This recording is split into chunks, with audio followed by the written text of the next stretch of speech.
పేరాయిపల్లె మెట్ట వద్ద 2 లారీలు ఒక ప్రైవేట్ ట్రావెల్స్ బస్సు ఢీకొట్టిన ఘటన. మైత్రి ట్రావెల్స్ బస్సు ముందు వెనుక భాగాలు ఘోరంగా దెబ్బతిన్న పరిస్థితి.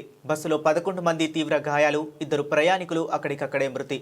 డ్రైవర్ లారీ క్యాబిన్లో ఇరుక్కుపోగా స్థానికులు రోప్ సాయం చేసి బయటకు తీశారు. గాయపడిన వారిని ఆలగడ్డ ప్రభుత్వ ఆసుపత్రికి తరలించి చికిత్స అందిస్తున్నారు. డీఎస్పీ ప్రమోద్ సంఘటనా స్థలానికి చేరుకుని దర్యాప్తు ప్రారంభించారు.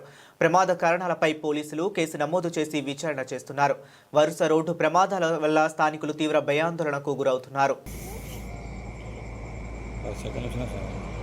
కొండాపూర్లో ఎక్కిన బస్సు ఎక్కి నేను మాయికూరు దిగాల్సి వచ్చింది అని వచ్చేలోపు ఇలా ఆలగడ్డ దగ్గరలో యాక్సిడెంట్ అయ్యింది.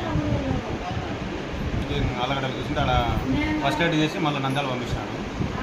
మేము నంద్యాలకు వచ్చి ప్రభుత్వ ఆసుపత్రిలో ఉన్నాం.